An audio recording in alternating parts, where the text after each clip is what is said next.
yang concern membela rakyat tani dan masyarakat pedesaan. Saya sendiri di sini sebagai Ketua Presidium dan sekaligus sebenarnya adalah Ketua Umum Serikat Petani Indonesia. Nah, Seknas Tani ini kita mulai aktif di sini pada tanggal 27 Mei lalu. Kalau sebelumnya sebenarnya kita mendukung Jokowi dan terakhir JK bergabung dengan Jokowi ini sudah ada proses yang sangat panjang sekali. Nah, kita yang bergabung di Seknas Tani ini ya ada di 27 provinsi dan anggota kita tersebar di 147 kabupaten. Nah, dalam rencana kita ada sekitar 1,500 juta kepala keluarga petani yang akan kita ajak ya, untuk mendukung Jokowi JK ini, dan ini adalah anggota kita saja. Karena itu kita berharap selain daripada 1,5 juta kepala keluarga tani ini ya, ada keluarga-keluarga tani lagi yang bisa kita ajak di pedesaan. Nah, mengapa kita buat acara ini di sini? Ya, pertama adalah tentunya dalam kampanye ini kita merasa penting untuk menyampaikan ke publik secara lebih luas lagi visi misi Jokowi JK ini di bidang pertanian, pangan, dan pembangunan pedesaan. Mengapa bagi kita penting? Pertama, dari segi prosesnya saja kita semakin menguatkan kita untuk memilih Jokowi JK ini. Karena proses penyusunan visi misi Jokowi JK ini melalui partisipatif.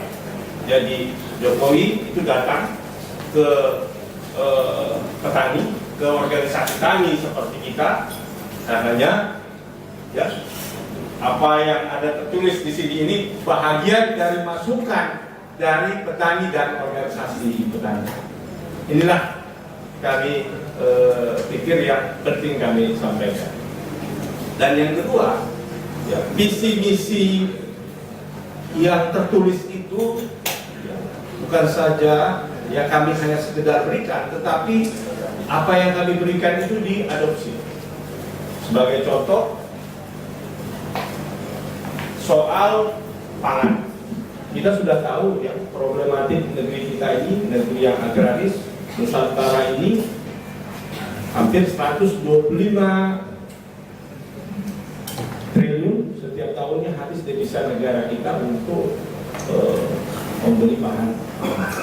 Karena itu inflasi terbesar di negeri kita ini disumbang dari sektor pangan, dan harga makanan menjadi mahal sekali, dan itu menyebabkan angka kemiskinan yang naik di pedesaan dan juga di kota. Karena itu di sektor urusan impor pangan ini sangat jelas sekali ya target yang untuk dikendalikan dan di stop impor. Yang kedua, rekan-rekan media semua tahu konflik agraria itu begitu persoalan yang sangat akut yang sampai sekarang itu belum ada solusinya. Jokowi JK berjanji akan membentuk suatu lembaga penyelesaian konflik agraria dan ada dalam visi misi. Kemudian menjanjikan akan mendistribusikan tanah 9 juta hektar.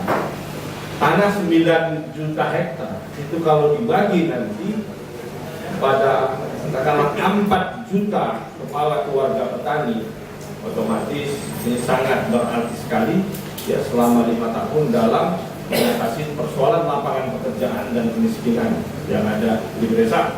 Karena mayoritas petani masyarakat di pedesaan itu sesungguhnya sekarang ini itu adalah petani gurun yang hanya menguasai 0,3 hektar. Komposisi mereka ini hampir 60% dari 26 juta kepala keluarga petani itu lebih separuhnya itu adalah petani gurun. Demikian juga untuk penanggulangan kemiskinan pertanian dan regenerasi petani. Jadi kalau di media diungkapkan bahwasanya subsidi pertanian khususnya benih itu banyak yang tidak sampai kepada petani karena metode distribusinya dan sistemnya itu tidak baik, maka dengan program yang akan dilaksanakan ini akan membangun 1000 desa berdaulat benih.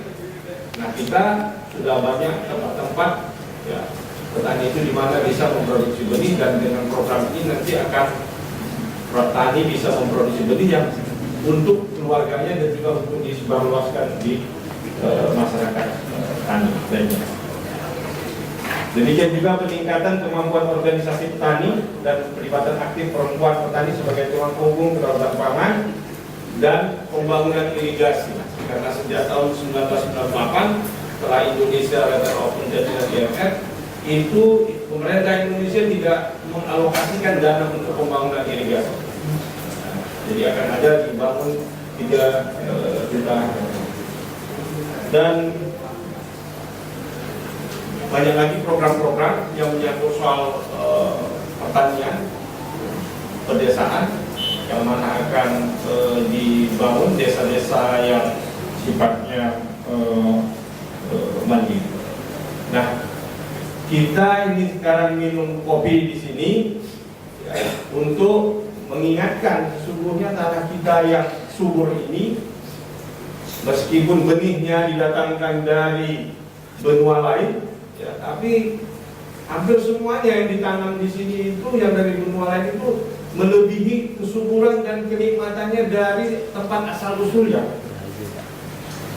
Kopi yang kita minum ini berasal dari Afrika, dari Ethiopia. Ya. Kemudian coklat, kita tahu coklat itu datang dari Amerika Utara, dari Meksiko. Di sini imbang rasanya.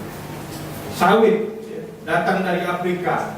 Sawit di sini lebih hebat dari sawit yang ada di Afrika sana. Teh yang kita tanam di sini, teh kita di sini juga lebih enak dari teh yang didatangkan dari Cina. Bahkan anehnya teh yang diekspor dari sini diimpor kembali ke negeri kita ini. Demikian juga tebu, ya. Tebu yang asal usulnya itu dari Papua Nugini, dikembangkan di Karibia sana, dikirim ke sini lagi, itu juga tebu. Nah, jadi tembakau yang asal usulnya dari Karibia, dari Amerika Latin sana, di sini juga ditanam sangat lebat. Tanaman kita di sini nggak banyak bisa ditanam di tempat negara lain seperti cengkeh, pala dan sebagainya. Hanya ada beberapa tempat itu di Afrika ditanam, tapi tidak sehebat yang ada di Indonesia. Karenanya meminum kopi ini sesungguhnya ya kalau ditarik-tarik ini karena tadi ketika pidato kebudayaan itu erat kaitannya dengan ekonomi dan politik.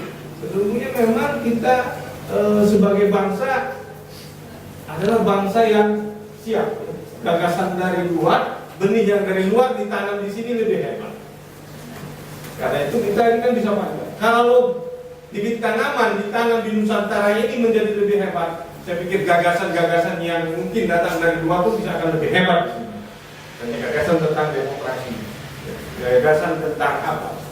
Perdamaian, gagasan apa sebagainya.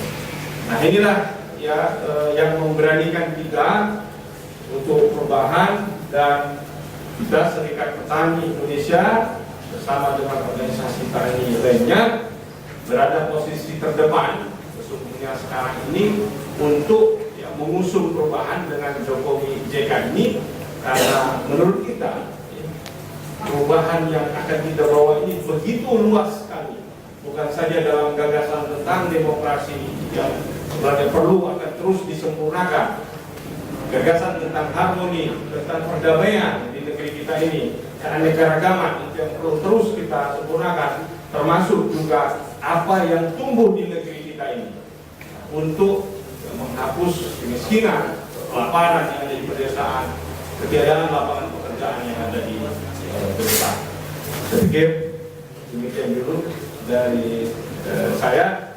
Kalau dipanjang-panjangkan bisa ya, karena membahas kopi ini bisa kita membahas soal perbudakan ya, soal kolonialisme yang saya pikir ini semuanya kita tahu. Karena sejarah tebu di negeri kita ini adalah sejarah tanam paksa, yang mana adanya sejarah tembakau ya. Di kampung saya dari Serdang sana itu adalah sejarah kuli kontrak yang datang dari Pulau sawit ya, yang dia 1902 datang dari Afrika sana, sekarang menjadi sejarah pengusakan hutan tropis dan sejarah dan kisah tentang dulu bagaimana tanah-tanah rakyat di kampung. Semoga setiap kita meminum kopi, kita bisa membawa perubahan yang akan baik terhadap hutan kita dan juga terhadap petani dan rakyat Indonesia. Hidup petani! Hidup! Jokowi JK